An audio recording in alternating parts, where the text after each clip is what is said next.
A Emily, né? E Ana Rita também conosco, bem-vinda. E Érica está conosco também, bem-vinda ao nosso culto. É sempre bom ter vocês conosco hoje à noite. Isso é o mês de missões, tá? Então, todos os domingos eu estou tentando enfatizar, pregar uma mensagem sobre missões e incluir uma figura, uma pessoa real que já aprovou esses princípios bíblicos. Hoje à noite eu quero convidar vocês a abrir suas Bíblias até Hebreus, capítulo 11, um capítulo bem conhecido, Hebreus, capítulo 11. E se puder ficar de pé, vamos ler um versículo, Hebreus, capítulo 11, e versículo 8 hoje à noite.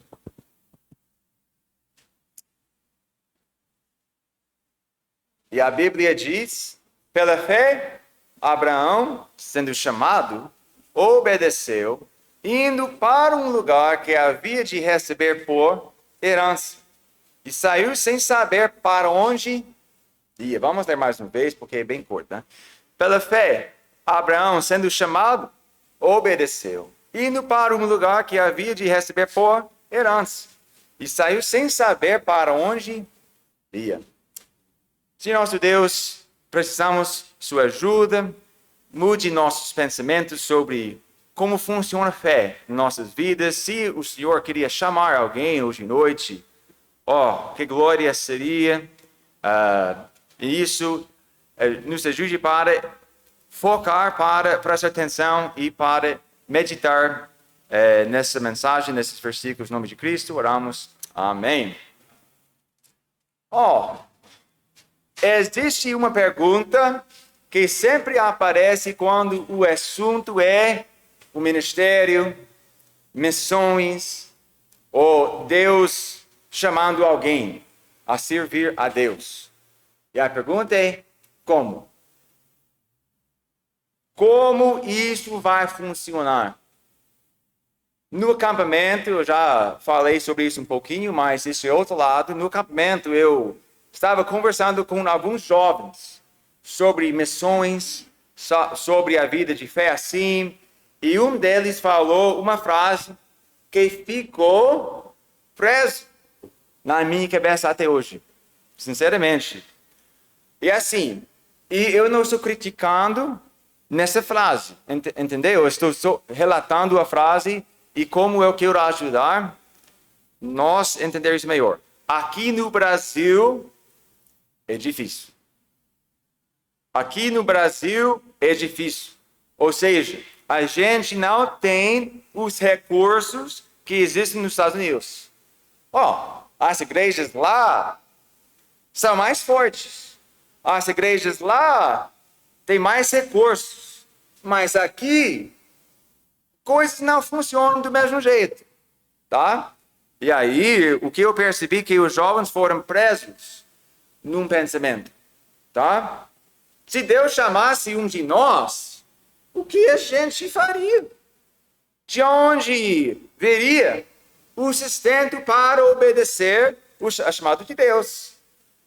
E a minha pergunta é isso: será que isso é verdade? Escuta bem, em parte sim. Em parte sim. Eu digo em parte sim porque, em geral, há menos recursos aqui do que nos Estados Unidos. Em geral, há menos oportunidades. Mas essa não é a questão principal. Por baixo dessas palavras, existe um pensamento mais profundo. Escuta, muitos cristãos acham que se Deus realmente chamar eles, então o caminho tem que ficar claro logo.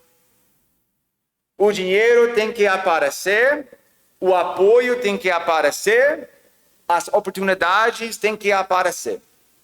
E se eles não conseguem enxergar como aquilo vai acontecer, e aí? Começam a recuar. Mas está entendendo o que está acontecendo aqui?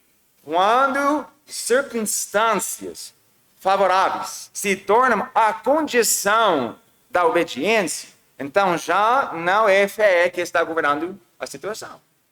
Não podemos evitar isso. Quarta-feira vamos ter um missionário que já passou 15, 20 anos lá no campo dele com apoio. Como é que ele fez isso? Porque Deus chamou ele. E se falasse com ele, você vai descobrir muitas histórias. Como Deus forneceu as coisas. Tá? Mas ele nunca ia saber isso sem andar em fé. Quando abrimos a Bíblia, é isso que não vemos na Bíblia. Olha, com frequência, Deus chama pessoas quando ainda existe incerteza. Com frequência, Deus chama antes de todas as garantias apareceram. Porque quando Deus chama, fé é necessária. Deus quase nunca chama pessoas quando tudo está fácil, tudo está claro, tudo está em ordem. O que vai ver na Bíblia é que quando Deus chama alguém, fé é necessária. Então podemos ver isso em muitos lugares na Bíblia, mas hoje eu quero levar vocês, principalmente para Hebreus 11. E aí, Hebreus 11 é conhecido como o capítulo do quê na Bíblia? Alguém fala? É 2 letras. Fé. Capítulo da fé. Certo? E quando você lê esse capítulo com atenção, uma coisa começa a soltar aos olhos. Essas pessoas, igreja, não obedeceram porque tudo fazia sentido. Essas pessoas não obedeceram porque o caminho estava fácil. Elas obedeceram antes de o caminho ficar claro. E eles obedeceram antes, sem conseguir ver como tudo iria acontecer. E aí, para hoje à noite, eu só queria focar Abraão. E acabamos de ler, pela fé, Abraão, sendo chamado, obedeceu, indo para um lugar que havia de receber por herança. Saiu sem saber para onde ia. Presta atenção à ordem que Deus deixou para nós. Deus chamou, Abraão obedeceu, e depois os detalhes foram aparecendo. Isso é importante. Deus chamou, Abraão obedeceu e depois, tá? Deus não deu um mapa para Abraão para viajar. Deus não contou todo o futuro. Deus simplesmente falou e Abraão obedeceu. E é importante perceber outra coisa. Esse depois, estou falando aqui, não aconteceu de uma vez. Olha, para Abraão, se conhecer a Bíblia aqui, para Abraão, muitos detalhes foram se esclarecendo ao longo de uma vida inteira. Isso evita que alguém pense, se eu der um passo hoje, amanhã já vai estar tudo explicado. Não. O que Abraão tinha? Somente chamado de Deus. Só isso. A palavra de Deus. E a Bíblia diz que isso foi suficiente. E agora, de ponto de vista humano, esse tipo de decisão parece loucura.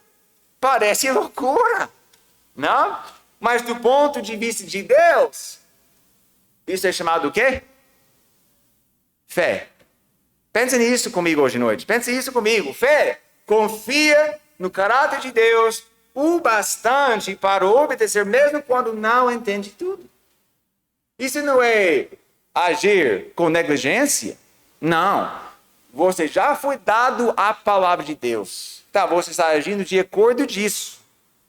E para entender como a obediência de Abraão foi radical, precisamos voltar para a história dele em Gênesis 12. E aí, vamos para Gênesis 12, na tua Bíblia. Estamos fazendo um estudo. Abraão, hoje à noite, em Gênesis capítulo 12, versículo 1. Deus falando com ele, ora, o Senhor disse a Abraão: sai-te da tua terra, da tua parentela e da casa de teu pai, para até que eu te mostrarei. Então, Deus manda a Abraão deixar tudo que ele conhecia. O quê? Sua terra, sua família, sua segurança. Imagine eu e vocês fazendo isso hoje. Opa, já seria difícil para nós hoje. Mas naquele tempo, era ainda mais sério. Porque naquela época, a família era sua rede de apoio. Se alguma coisa acontecer, a terra era sua identidade e seu povo era sua proteção de inimigos, de ladrões, de tudo. Sair dali era deixar para trás tudo que trazia estabilidade. E note uma coisa muito importante. Deus não disse para Abraão para onde ele estava indo. A ordem foi simples. Sai e eu te mostrarei. E Abraão não sabia o destino. Imagine explicar isso para a família. Bom dia. Bom dia, Abraão. Bom dia, pai. Como está? Pai, Deus me chamou para sair daqui para... para onde, Abraão? Não sei, mãe. Então, por que você vai? Porque Deus me mandou. Mas, como você vai cuidar para suas coisas? Não sei. Olha, de novo, de ponto de vista humano, isso parece irracional, mas do ponto de vista de Deus, isso é o quê? Fé. Exato. Agora, eu vou repetir, fé obedece a Deus, mesmo quando o caminho ainda não está claro. E se conhecer a história dele, os longos anos ele passou de espera, né? Na verdade, ficou mais complicada. Deus fez uma promessa incrível para Abraão. Né? O que ele falou? Que ele teria descendência grande. Diz que dele ia sair uma grande nação. Mas havia um problema. Ele não tinha filhos. Não tinha filhos. Já era velho. Sara era estéril. Os anos passaram e nada de filho. Depois mais anos passaram e nada de filho. Olha, imagine as perguntas que podiam passar pela cabeça de Abraão. Será que eu entendi Deus errado? Será que eu mal entendi o chamado de Deus? Será que eu tomei a decisão errada? Porque a promessa ainda não se cumpriu. Isso é a segunda vez. E com o filho de Isaac também já passou por isso, questões assim. Mas a Bíblia diz em Romanos 4 que ele não enfraqueceu na fé. Pensa nisso. Ele olhou para a realidade da situação. E qual era essa realidade? Olha, seu corpo já estava envelhecido. E Sara não podia ter filhos. Mesmo assim, ele continuou crendo que Deus cumpriria a sua promessa. Alguém sabe quantos anos passou? 25 anos. Ele sabia que ia acontecer e esperou. 25 anos entre a promessa e o cumprimento. Isso é mais tempo do que muitos cristãos nessa sala têm vida em Cristo. Quem já é salvo mais do que 25 anos aqui? Deixe-me ver a mão. Se você já recebeu Cristo mais do que 25 anos atrás. Não, poucas. Então, a maioria de vocês, Abraão esperava já mais anos do que você tem fé em Cristo. Opa! E às vezes, a fé anda com Deus por longos anos de espera. E Abraão creu em Deus antes de ver o resultado. Agora, se você conhece a Bíblia, sabe que ele não foi perfeito nisso, certo? Sabemos isso. Houve um momento que Abraão e Sara tentaram ajudar Deus. Lembra? E o resultado foi Ismael. E eles acharam que a promessa de Deus precisava de uma ajuda humana. Mas mesmo assim, ele não desconfiou que Deus podia cumprir. Por isso, Romanos esclarece que ele não fracassou na fé. Tá? E aí, isso é nosso problema. Eu já passei, eu não vou contar mais como Deus já provou isso na minha vida. Deus me deixou para esperar para uma solução, para um resultado. E eu, com menos fé do que eu precisava, eu fui tentar ajudar a situação, chamando o pastor, chamando essa pessoa, para tentar ajudar Deus. E deu problema. E quando o homem tenta produzir na força da carne, aquilo que só Deus pode cumprir pelo seu poder, igreja, o resultado quase sempre é confusão. E a história de Ismael nos lembra de algo importante. Às vezes, quando estamos esperando sem fé, ficamos tentados a meter a mão e dar uma ajudinha para Deus. Mas essa ajuda, escuta, quase sempre criador. Bagunça e consequências que duram muito tempo. Tá? Então, quando eu digo que Abraão creu em Deus antes de ver o resultado, eu não estou dizendo que ele fez isso perfeitamente, como eu falei.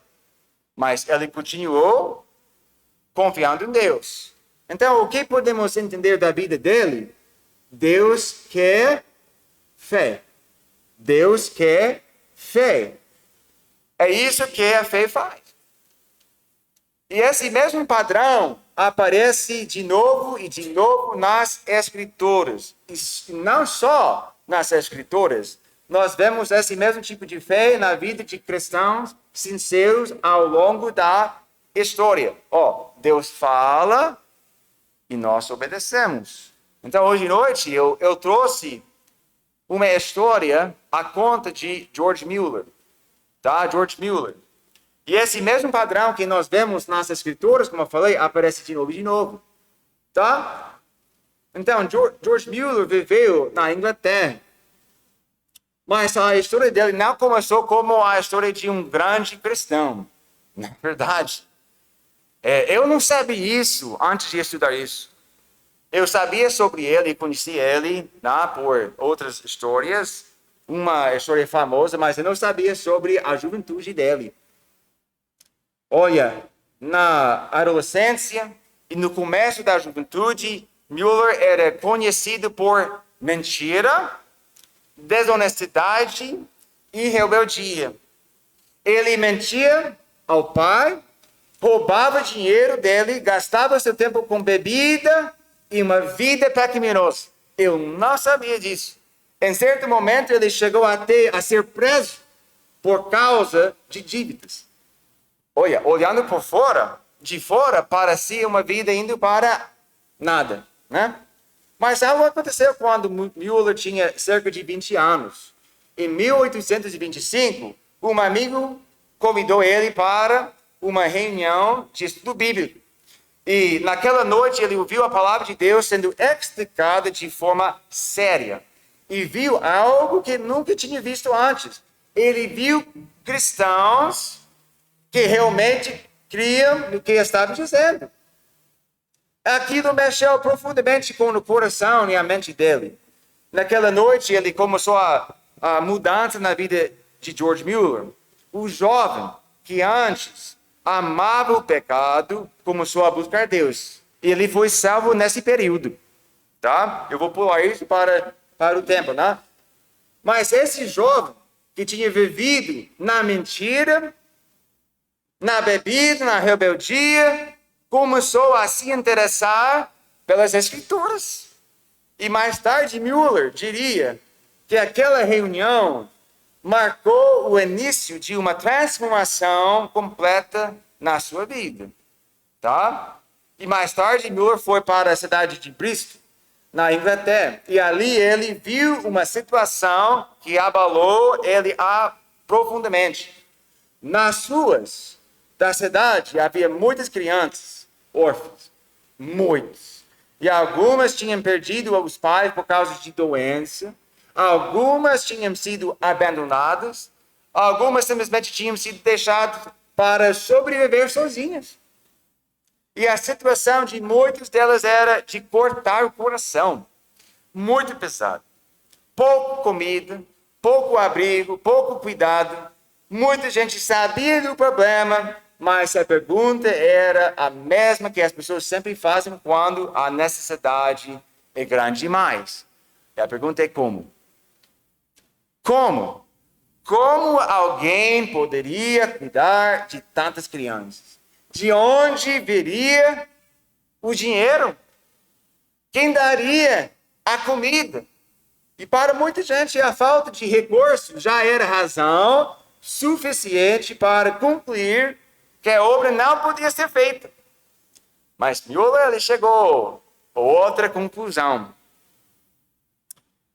Ele tomou uma decisão que ficou famosa na história cristã. Ele creu que se Deus realmente se importava com aquelas crianças, então Deus era capaz de suprir o que elas precisavam.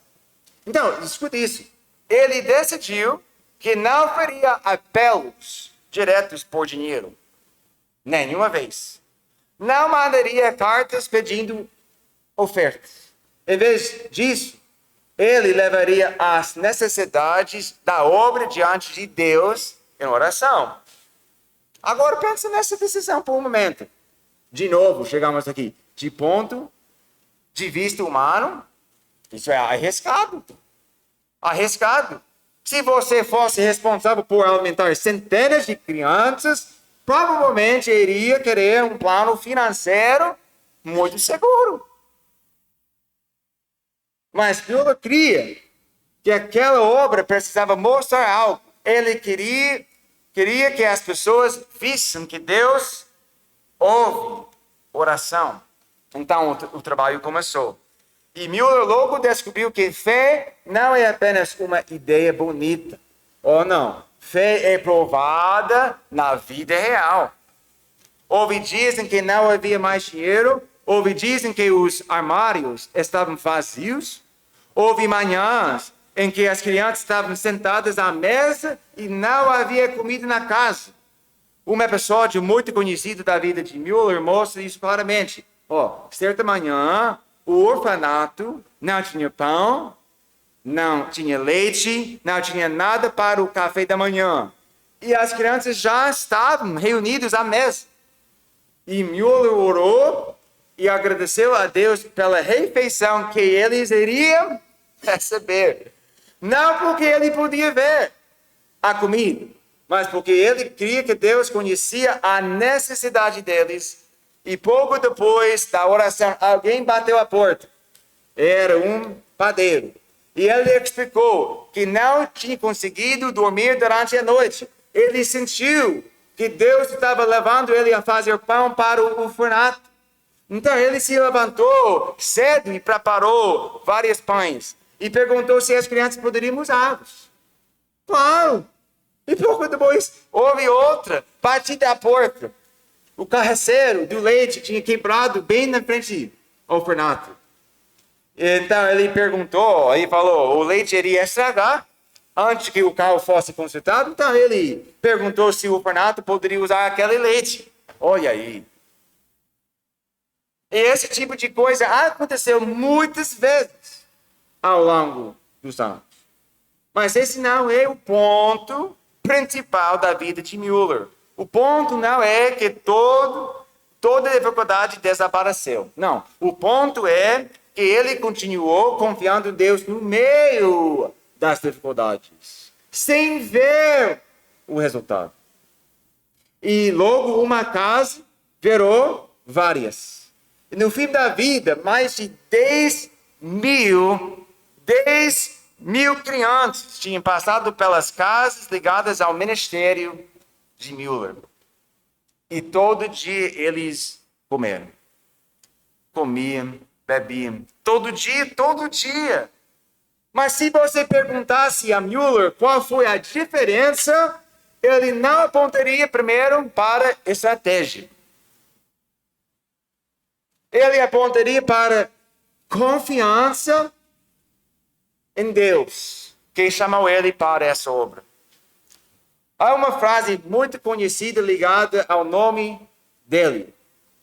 É assim: o começo da ansiedade é o fim da fé. Eu vou repetir. O começo da ansiedade é o fim da fé. E o começo da verdadeira fé é o fim da ansiedade.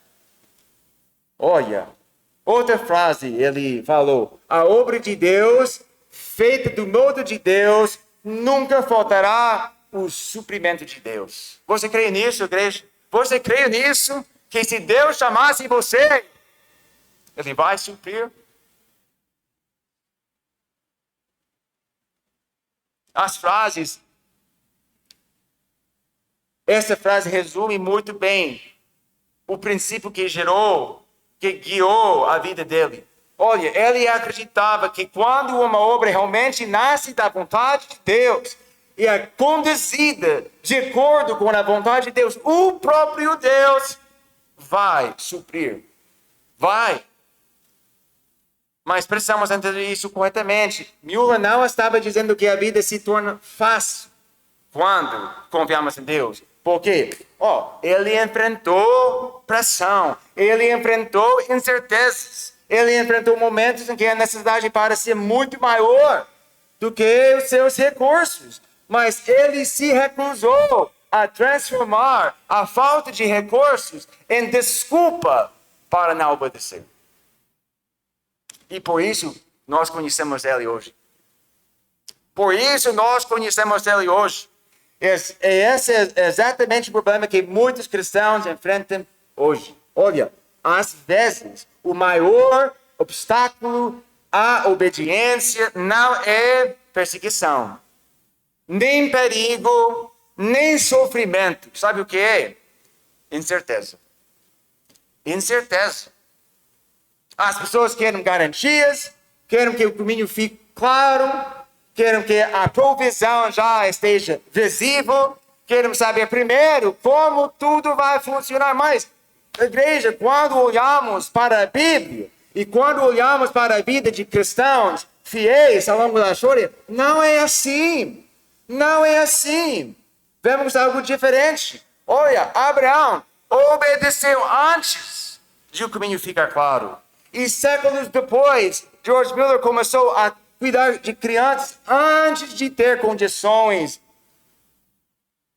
Nos dois casos, a fé se moveu antes de as circunstâncias ficarem fáceis.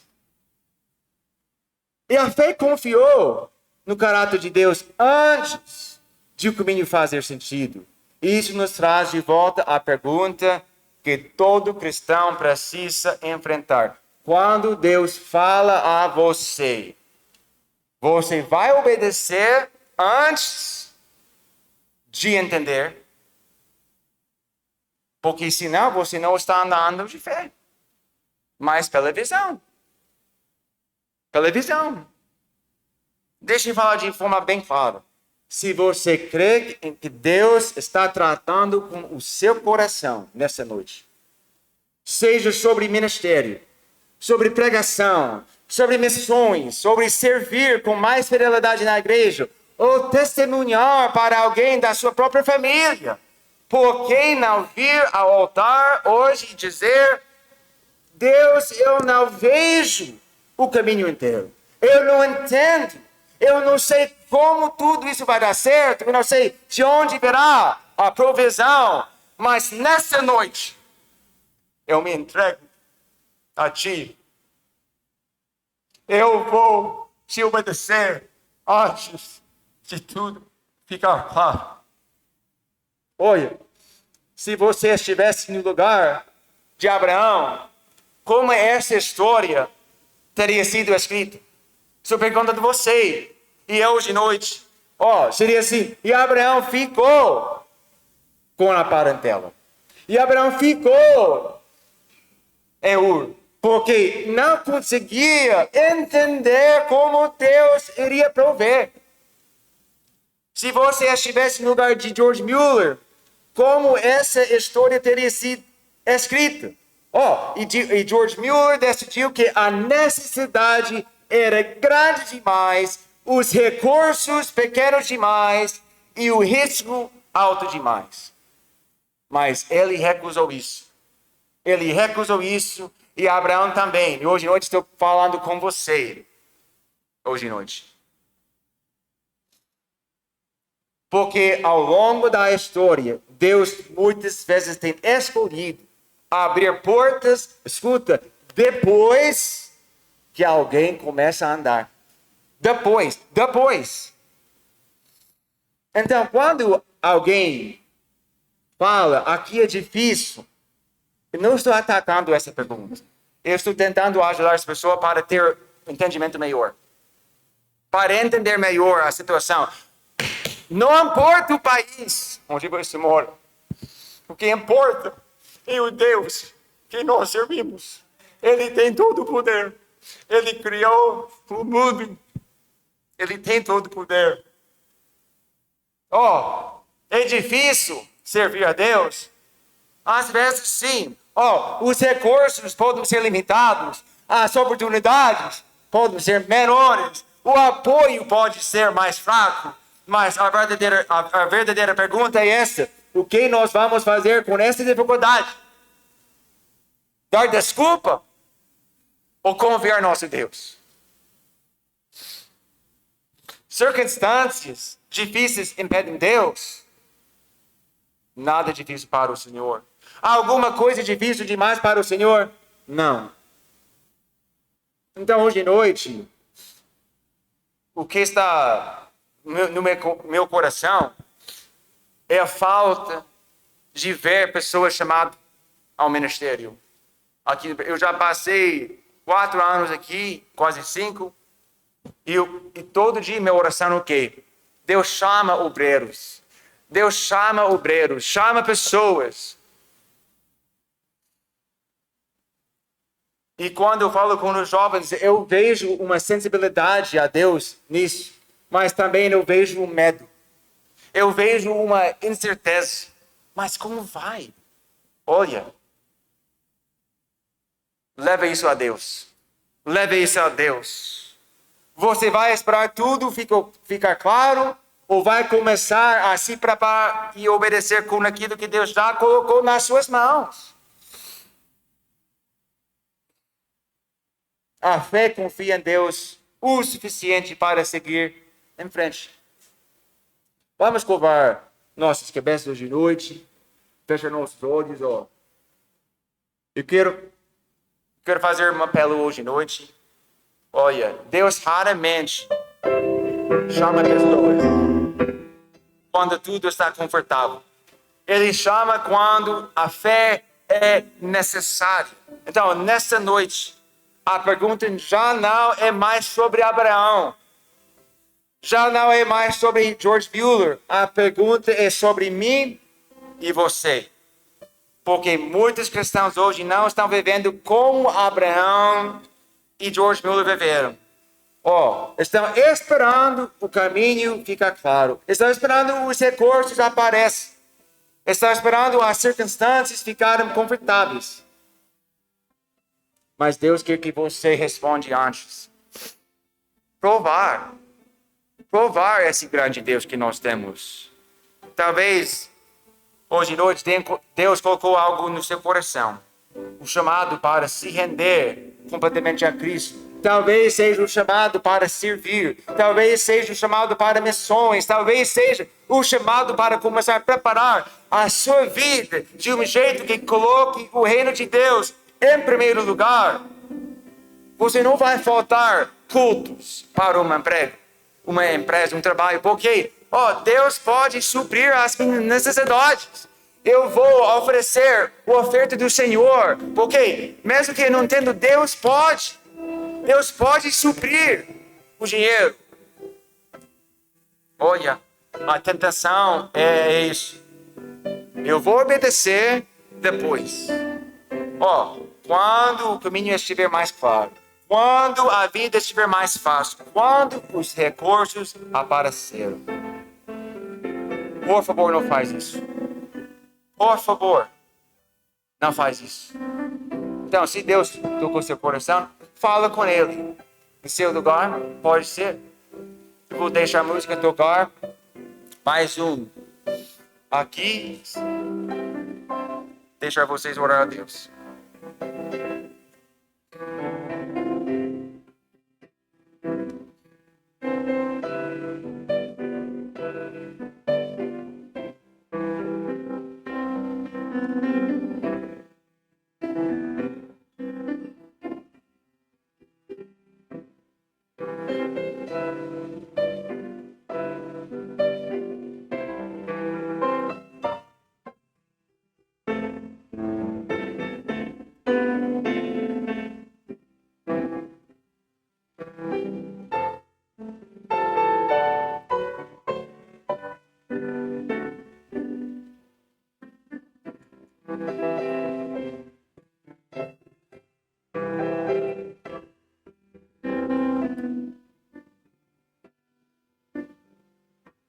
Amém.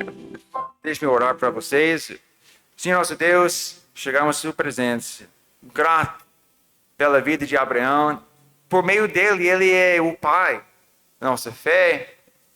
E outros homens ao longo dos anos, estamos estudando aos domingos aqui. E esse homem, George Mueller. E, Senhor nosso Deus, minha oração é o Senhor levantasse mais pessoas aqui com essa mesma fé, que vai obedecer antes de entender. Não negligenciando nada, mas agindo com fé. Abençoe seu povo nessa igreja. Abençoe as decisões que eles estão tomando em seus corações. E levanta um povo santo com o Senhor, que podemos alcançar nossa cidade e ainda age com fé. Em nome de Cristo oramos e agradecemos. Amém.